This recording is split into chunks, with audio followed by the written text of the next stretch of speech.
नाशिक शहरातील मागच्या महिन्याभरातील वाढत्या गुन्हेगारीच्या घटना बघता नाशिक पोलिसांनी त्याविरुद्ध धडक मोहीम हाती घेतलेली आहे आणि कुठलाही गुन्हेगार असो, छोटा असो व कितीही मोठा असो, तर कोणीच यातून सुटणार नाही याची दक्षता आम्ही घेत आहोत. आम्ही वेगवेगळ्या प्रकारच्या मोहीम हातात घेतलेल्या आहेत. म्हणजे ते टवाळखोर मोहीम असेल किंवा ज्या ठिकाणी अवैध मद्य विक्री होते ती टपऱ्या पाडणं असेल किंवा प्रिव्हेंटिव्ह ऍक्शन्स घेणं, जे रेकॉर्डवरचे गुन्हेगार असतील, गँगस्टर्स असतील किंवा जे मोठे काही गुन्हेगार आहेत की ज्यांनी मागच्या काही फायरिंगच्या इन्सिडेंट्समध्ये त्यांची नावं निष्पन्न झालेली आहेत, तर त्या सगळ्यांच्या मागे आम्ही लागलेलो आहे. त्यातल्या अनेक जणांवर आम्ही कारवाई केलेली आहे आणि एक पोलिसांबद्दल विश्वास निर्माण होईल अशा प्रकारचा एक मेसेज आपल्या मार्फतीने, माध्यमांच्या मार्फतीने जनतेकडे जावा ही नाशिक पोलिसांची आपल्याला विनंती आहे.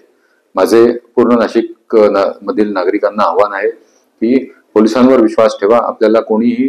आपल्याला काही बॅनर लावून, रील्स बनवून असं जर भासवत असेल की मी फार मोठा भाई आहे, मी फार मोठा सरकार आहे, मी फार मोठा बॉस आहे आणि सगळं मीच चालवतो, तर आपण फक्त येऊन एकदा आम्हाला त्याच्याबद्दलची आपली तक्रार सांगा आणि आम्ही त्याच्यावर योग्य कडक कारवाई करू याचं आश्वासन आम्ही तुम्हाला देतो.